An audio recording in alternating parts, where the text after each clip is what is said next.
बिस्मिल्लाहिर्रहमानिर्रहीम। नाज़रीन अस्सलाम वालेकुम। आप लोग देख रहे हैं पाक वतन टीवी और मैं हूं निहारा जोहर। नाज़रीन, आप लोगों ने अक्सर मुझे सियासी मामलात पे गुफ्तगू करते देखा है, सियासी मामलात पे शोज करते देखा है, या करंट अफेयर्स पे जो है मैं ज़्यादातर बात करती हूँ। मगर आज का जो मौजू था मुझे लगा कि बहुत ही ज़रूरी है, बहुत ही अहम है इस पे डिस्कशन करना और इस पर बात करना, क्योंकि ये हमारी सोसाइटी की जो है वो अक्कासी करता है, जिस तरह हम कहते हैं एक चीज़ को रिप्रेजेंट करता है। और ये खवातीन के लिए बहुत ज़रूरी है, जो भी हमें खवातीन सुन रही हैं, बच्चियाँ सुन रही हैं, इनके लिए बहुत ज़रूरी है कि इस मामले पे हम बात करें। जी, मैं बात यही कर रही हूँ कि कराची में कुछ दिनों पहले दुआ ज़हरा नामी एक लड़की थी, जो कि लापता हो गई थी। उसके माँ-बाप बहुत परेशान थे और यहाँ तक कि इनको प्रेस की, मीडिया की कवरेज भी बहुत ज़्यादा मिली है और ख़ास करके सोशल मीडिया पे ये जो न्यूज़ है, वो जैसे कहते हैं ना जंगल में आग की तरह फैली है। तो इसी हवाले से हम बात करेंगे। एक बहुत ही मारूफ अदाकारा है पाकिस्तान की, आमना मुफ्ती साहिबा हैं और इस तरह के मामलात में जो है वो अक्सर अपने बयान देती रहती हैं। अच्छा मैम, मुझे बताइएगा कि हम अक्सर आपके इंटरव्यूज देखते रहते हैं कि आप इस मामले में, स्पेशली वुमेन एम्पावरमेंट के मामले में, खवातीन के मसाइल के मामले में गुफ्तगू करती रहती हैं। तो ये जो सारा मामला है कि एक बच्ची है दुआ ज़हरा नाम की, इसी तरह एक और बच्ची भी पिछले दिनों एक केस सामने आया था, निम्रा नाम की थी, वो भी सामने आए। तो ये आप प्लीज मुझे बताइएगा कि हमारा माशरा जो है वो किस तरफ जा रहा है और किस तरह की जो है आने वाली जो यूथ किस तरह की हम पैदा कर रहे हैं, और इस मामले में आप क्या कहेंगे? सबसे पहले तो ये एक पहलू है, दूसरा भी इसका एक पहलू है। पहले आप प्लीज मुझे इसके बारे में थोड़ा सा अपनी राय दे दें, फिर हम दूसरा पहलू। देखिए, इसमें इस वक्त पाकिस्तान की जो आबादी है वो 22 करोड़ लोग हैं। उनमें ये 3 वाकयात होते हैं। एक और भी खातून है, मतलब वो तो जरा बड़ी थी बच्ची, 25 साल की है। उसने भी पिछले दिनों इसी तरह से, उसका भी ये इसी के दरमियान वाकया हुआ, पेश आया। तो इन्होंने अपनी मर्जी से घर से जाके ऐसे शादियां की। अब बात ये आ जाती है कि खवातीन के हुकूक की बात तो हम तब करें कि जब इनको हम खातून या मर्द के खाने में रख रहे हो। जो मुबैना उम्रें बताई जा रही हैं वो तो अभी इनको हम माइनर्स कहते हैं, बच्चे कहते हैं।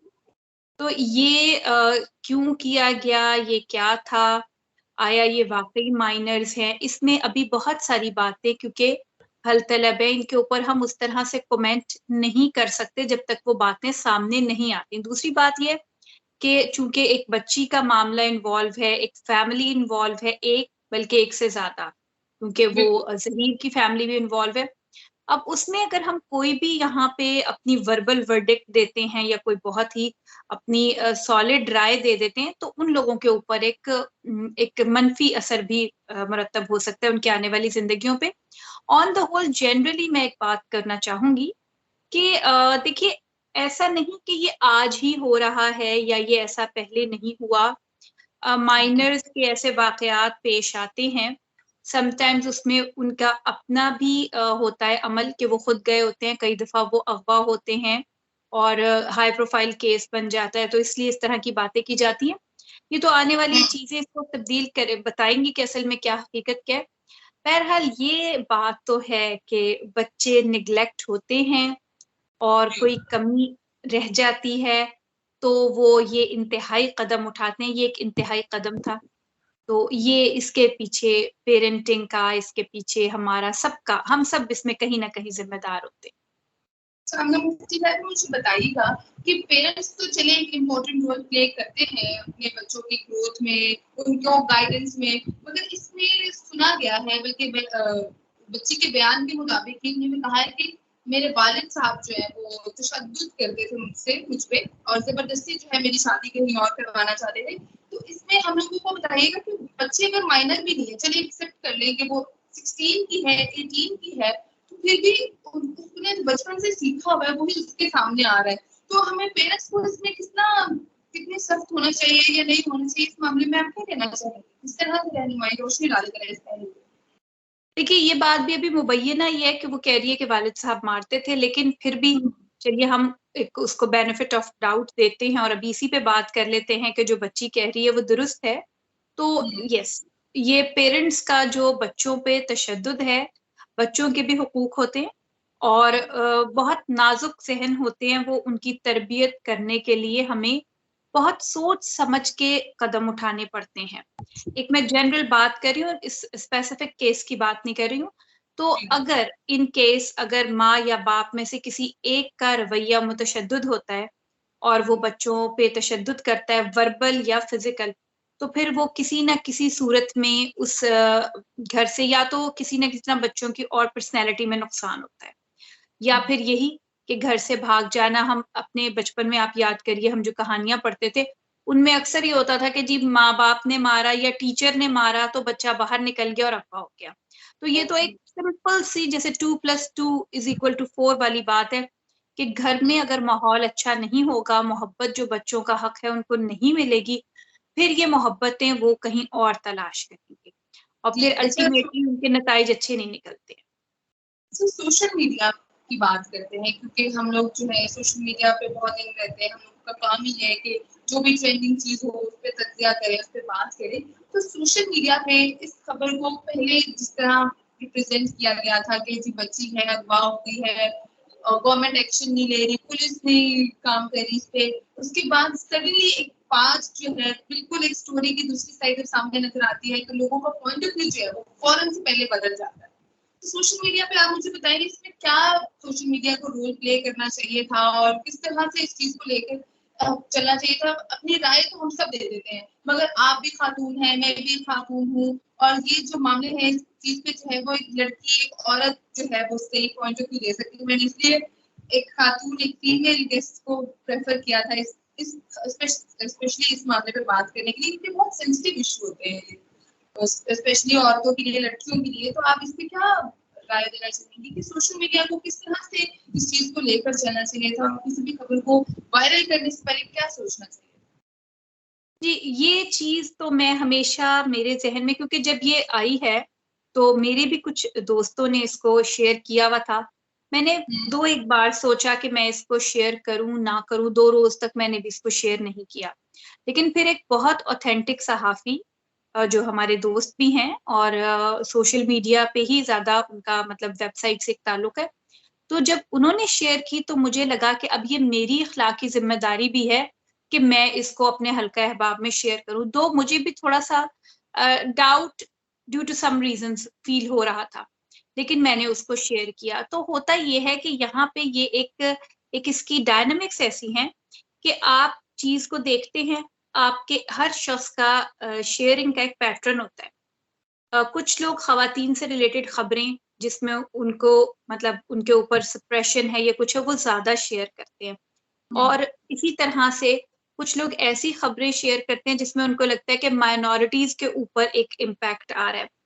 अच्छा, यहाँ पे ये दोनों चीज़ें थी कि हमें यूँ भी लग रहा था कि एक माइनर बच्ची के साथ कुछ ऐसा हुआ है, फिर हमें यूँ लग रहा था कि उसके मसलक की वजह से तो कहीं उसके ऊपर ये नहीं एक चीज़ ऐसी आ रही।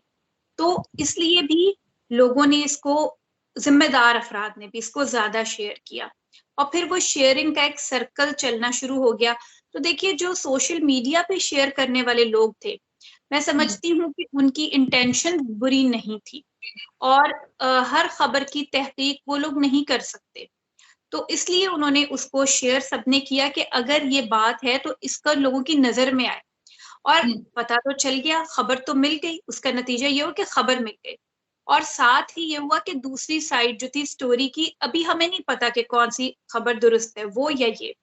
लेकिन बहरहाल हमारे पास उसकी दोनों आ गई सामने और ये सुकून तो हो गया ना, ये तो पता चल गया ना कि बच्ची ज़िंदा है, बच्ची सेफ है, जहाँ भी है। आगे जो होगा वो देखा जाएगा, क्योंकि हम तो इस चीज़ से ख़ाइफ़ थे मेजॉरिटी कि कहीं इसको मार तो नहीं दिया गया जैसे कि पहले कुछ केसेस गुज़रे माज़ी में। तो ये एक हमारी सोसाइटी के और सोशल मीडिया जो यूज़र्स हैं, उनके बैक माइंड में ये खौफ़ भी था। मुझे बताइएगा, लास्टली आखिरी चंद सवाल करूँगी मैं आपसे, बहुत ज़रूरी है कि अच्छा इस तरह के केसेस जिस तरह एक मीनार पाकिस्तान का इंसिडेंट भी हुआ था, वो भी एक खातून की वजह से ही एक मिसकंसेप्शन आई, इसी तरह ये इंसिडेंट 2 सामने आए हमारे। जो रियल केसेस हैं, जो रियल केसेस होते हैं, जो कि दब के रह जाते हैं ऐसे इंसिडेंट की वजह से, ऐसे ही वाक़यात की वजह से कि हम लोग जो है एक आधे वाक़ये को पकड़ के इतनी हाइप दे देते हैं कि जो रियल इंसिडेंट्स हैं वो दब जाते हैं। तो इस हवाले से आप क्या कहना चाहेंगे? आप ये माशरे को किस तरह देखती हैं? किस तरह देखती हैं इस सब चीज़ों को? देखिए, ये तो एक साफ सी बात है कि जब हम लोग किसी एक चीज के ऊपर एक एक तरफ काम कर रहे होते हैं, कुछ दबे हुए लोगों के लिए, कुछ ऐसे तबकों के हुकूक के लिए जिनके लिए पहले बात नहीं की गई, तो एक ऐसा ग्रुप तो होता है जो उसको कॉज को इस्तेमाल करता है, यूज करता है। अपॉर्चुनिस्ट जो हमेशा सिर्फ दुनिया में पाए जाते हैं, आज तो नहीं पैदा हो गए, तो वो उस कॉज को अपनी शोहरत के लिए, अपने गुनागों फवाइद के लिए इस्तेमाल करने की कोशिश करते हैं। ऐसे लोग आटे में नमक के बराबर होते हैं और वही बात के बड़ी जल्दी खुल जाते हैं, और उनको जज करने का ये उससे कतन मकसद नहीं कि अगर एक या दो ऐसे केसेस हो गए तो हम ये सोचें कि यहाँ पे नूर मुकद्दम जैसे केस नहीं हो रहे हैं, यहाँ जैनब जैसे केस नहीं हो रहे, वो भी हो रहे हैं। तो इसलिए हमें बोलना होता है, हम बात करते हैं, और जब बाद में वो चीज खुल जाती है कि हाँ इस तरह है, तो हम लोग माजरत भी करते हैं, खामोश भी होते हैं, और फिर जो लॉ के और जो हमारे अखलाकियात हैं उनके हिसाब से उनके साथ जैसा पेश आना चाहिए उस तरह से लोग उनसे पेश भी आते हैं।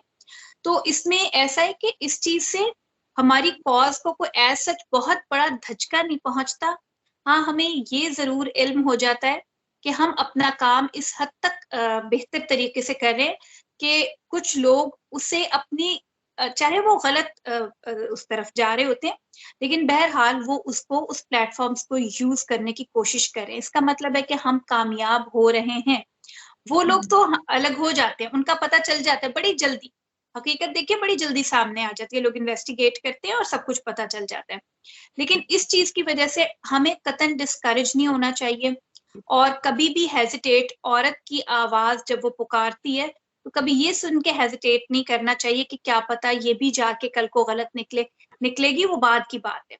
लेकिन पहले अगर आपको कोई हेल्प एसओएस कहता है तो आप फौरी तौर पे देखिए कि अगर वो किसी कमजोर तबके की हैं, खातून है, बच्चा है, माइनर है, तो आप उनकी मदद के लिए जरूर जाइए।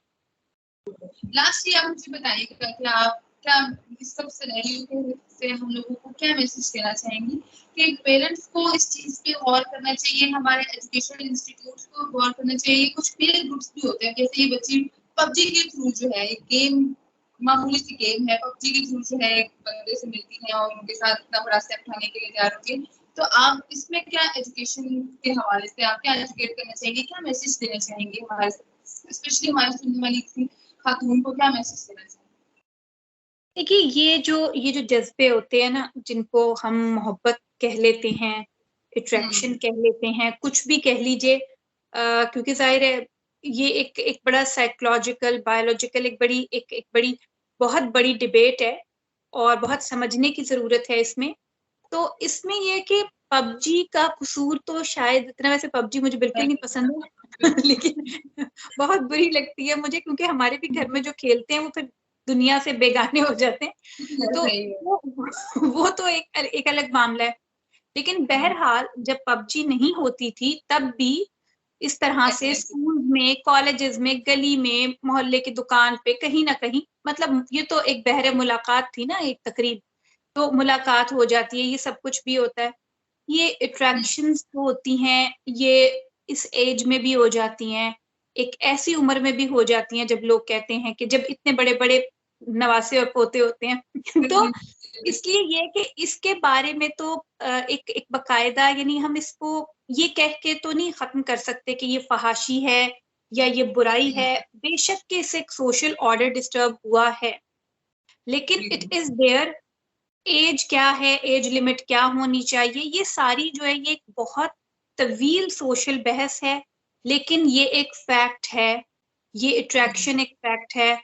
और इसको हम इसकी इसकी हम एज लिमिट कैसे मुकर्रर कर सकते हैं, मैं इस पे कई दफा खुद भी सोचती हूँ, और मेरे पास इस बात का खुद भी कोई जवाब नहीं है कि हम इसकी कोई एक्सपायरी लिमिट या इसकी कोई स्टार्टिंग लिमिट कैसे रख सकते हैं कि इस एज में हो सकता है और इस एज पे आके खत्म हो जाना चाहिए। मुझे बिल्कुल इस चीज की मैं खुद भी नहीं समझ सकती, मुझे तो खुद इसका आंसर चाहिए।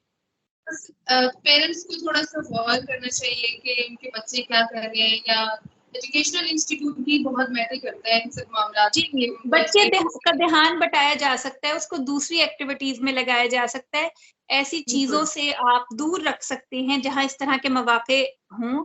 पढ़ाई, अब जैसे इस बच्ची का मुझे इल्म हुआ है कि ये स्कूल नहीं जाती थी, तो देखिए अब कोई बात ये कि जाहिर है जब फुर्सत होगी तो फिर ये तो ह्यूमन नेचर है, उस तरफ भी जहन जाते।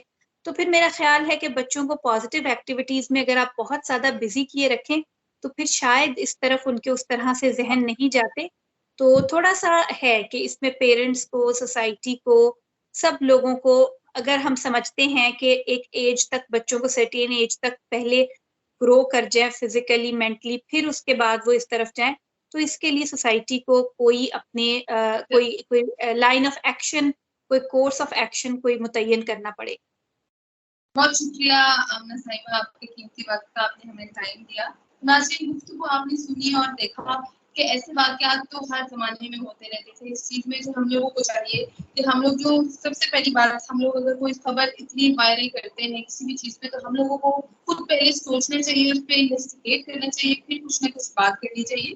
तो जी, दोबारा हाज़िर होंगी, मुझे दें इजाज़त और देखते रहिएगा पाक वतन टीवी। अल्लाह हाफ़िज़।